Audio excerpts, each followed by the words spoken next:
ایک طرف تو قربانی کی اتنی زیادہ اہمیت ہے، اتنی زیادہ تاکید ہے کہ رسول اکرم صلی اللہ علیہ وآلہ وسلم نے فرمایا جو شخص قربانی کرنے کی طاقت رکھتا ہے، وسعت رکھتا ہے، اس کے باوجود وہ قربانی نہیں کرتا، وہ ہمارے عیدگاہ کے قریب بھی نہ آئے، ہمارے مصلی کے قریب بھی نہ آئے، ہمارے ساتھ نماز پڑھنے کے لیے نہ آئے۔ اور دوسری طرف موجودہ دور میں جتنے بھی اللہ تبارک و تعالیٰ کے شعائر ہیں، اللہ کی نشانیاں ہیں، جو اسلام کی سربلندی کی علامتیں ہیں، ان کو مٹانے کی کوشش کی جا رہی ہے۔ یہ الحاد کا طوفان ہے، بے دینی کا طوفان ہے کہ دین کی عظمت، دین کی نشانیاں، ان کو مسخ کرو، ان کو مٹاؤ۔ یہ کفار کا پروپیگنڈا ہے۔ کبھی قربانی کے بارے میں اس طرح کی سوشل میڈیا پر آ کر تبصرے کیے جاتے، باتیں کی جاتی ہیں کہ گوشت تو ہر سال کھاتے رہتے ہیں، اگر اس سال گوشت نہ بھی کھایا، قربانی نہ بھی کی تو کیا ہے، اپنے پڑوس میں غریب شخص جو ہے اس کا خیال رکھا جائے، یہی قربانی والے پیسے کسی غریب بچی کے، کسی یتیم بچی کی شادی پہ خرچ کر دیے جائیں، کسی غریب کو راشن لے کر دے دیا جائے، کسی کاروبار میں نقصان اٹھانے والے کا تعاون کر دیا جائے۔ اس طرح کی باتیں، اس طرح کے تبصرے کیے جاتے ہیں۔ کبھی کہا جاتا ہے تمہارا حج کس کام کا، تم حج کرنے کے لیے تو جا رہے ہو اور پیچھے تمہارے رشتے داروں میں، تمہارے پڑوس میں ضرورت مند بھوکے بیٹھے ہیں۔ یہ اللہ رب العالمین کے احکامات سے، شعائر اللہ سے، اللہ کی نشانیوں سے لوگوں کو دور کرنے کے لیے، لوگوں کے اندر بے دینی پھیلانے کے لیے کفار کا پروپیگنڈا ہے۔ اور ہمارے وہ لوگ جو اپنے آپ کو عزت پسند سمجھتے ہیں اور وہ ان لوگوں کی باتوں میں آ کر وہ بھی لوگوں کو اس طرح کی ترغیب دیتے ہیں، اس طرح کی باتیں کرتے ہیں، اور سیدھے سادے لوگ وہ واقعی سمجھتے ہیں کہ یہ چیز تو نہیں ہونی چاہیے۔ کیا ہے اگر قربانی ایک سال نہ بھی کی تو ان کی جگہ پر کسی غریب کو سہارا دے دیا۔ یہ پروپیگنڈا ہے۔ اسلام کیا کہتا ہے؟ ہم ذرا اپنے آپ پر غور کریں۔ اللہ رب العالمین نے غریبوں کے لیے زکوٰۃ کا مادہ رکھی ہے، زکوٰۃ کا پہلو رکھا ہے کہ زکوٰۃ سے غریبوں کا تعاون کرو، غریبوں کا خیال رکھو، اپنے پڑوسیوں کو، رشتے داروں کو جو مستحق ہیں، جو ضرورت مند ہیں، ان کی ضرورت پوری کرو، زکوٰۃ سے پوری کرو۔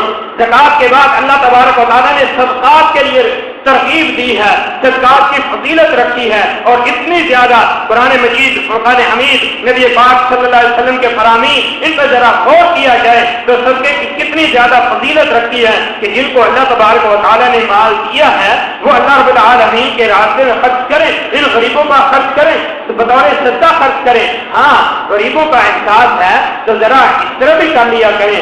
آپ کے کاروبار کے دوران اگر کوئی غریب آپ کے پاس آتا ہے تو چلیں آپ منافع چھوڑ دیں، جتنے میں آپ کو چیز آئی ہے آپ اس غریب کو اتنے میں ہی دے دیں، یہ بھی آپ کی طرف سے غریب کے ساتھ تعاون ہے۔ ٹھیک ہے، اگر آپ کو غریبوں کا احساس ہے، آپ غریبوں کی حمایت کرتے ہیں تو آپ ذرا اپنے اخراجات کو کنٹرول کریں۔ ایک مہینے KFC میکڈونلڈ کے چکر نہ لگائیں، ایک مہینے ہوٹلنگ نہ کریں، وہ سیو کریں، وہ بچائیں، وہ بچا کر غریبوں پر خرچ کریں، نہ کہ اللہ تبارک و تعالیٰ نے جہاں خرچ کرنے کا حکم دیا ہے وہاں سے ہاتھ کھینچے، اس کو روکیں۔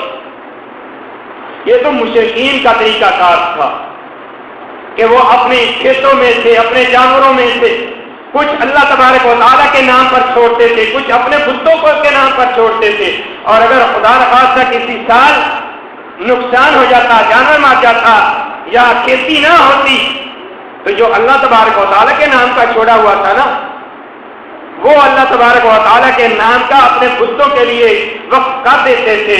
لیکن اگر بتوں والے میں جو ہے وہ کمی نہ ہوتی، اللہ والے مال میں کمی ہو جاتی تو کہتے اللہ کو کون سی ضرورت ہے،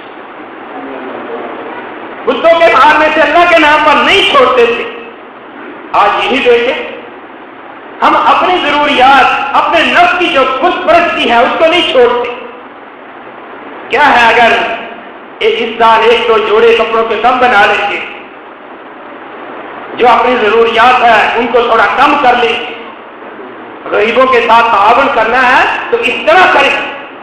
پیارے نبی صلی اللہ علیہ وآلہ وسلم کے پاس یہ قبیلے کے لوگ آئے، ان کی حالت کیا تھی؟ جسموں پر انہوں نے کپڑے کے ٹاپ جو ہے وہ لپیٹے ہوئے ہیں، تلواریں گردن میں لٹکائی ہوئی ہیں، اور بھوک کے آثار ان کے چہروں سے نمایاں ہیں۔ پیارے نبی صلی اللہ علیہ وسلم ان کی حالت دیکھ کر آپ دیدہ ہو گئے۔ آپ نے اپنے صحابہ کو جمع کیا، ان کو وعد و نصیحت فرمائی، صدقہ کرنے کا حکم دیا۔ صحابہ کرام رضوان اللہ علیہم اجمعین شروع ہوئے، کوئی تھیلا بھر کے لا رہا ہے، کوئی مٹھی بھر کے لا رہا ہے۔ نبی کریم صلی اللہ علیہ وآلہ وسلم کے پاس مال کا غلے کا ڈھیر لگ گیا۔ آپ نے اس قبیلے کے لوگوں کو یہ دیا، اور آپ علیہ الصلوۃ والسلام صحابہ کرام کے اس عمل سے اتنا خوش ہوئے کہ آپ علیہ الصلوۃ والسلام کے چہرے سے مسکراہٹ نمودار ہوئی۔ آپ علیہ الصلوۃ والسلام خوش ہو گئے۔ آپ نے یہ نہیں کہا میرے صحابہ دیکھ رہے ہو، یہ تمہارے مسلمان بھائی قبیلے والے کس حال میں تمہارے پاس آئے ہیں، چلو اس سال قربانی نہ کرنا، قربانی والے جانور وہ بیچ کر وہ یا جانور ہی ان کو دے کر ان کے ساتھ تعاون کرو۔ ایسا نہیں، بلکہ جامع ترمذی کی روایت ہے، حضرت عبداللہ ابن عباس رضی اللہ تعالی عنہ فرماتے ہیں، کنا مع رسول اللہ صلی اللہ علیہ وسلم فی سفر، ہم اللہ کے نبی صلی اللہ علیہ وسلم کے ساتھ ایک سفر میں تھے، فحضرنا الاضحیٰ، اور عید الاضحیٰ کا موقع ہمیں سفر میں ہی آ گیا، سفر میں ہی عید الاضحیٰ آ گئی، تو ہم نے سفر کے دوران ہی قربانیاں کی، ہم نے شراکت داری کر لی۔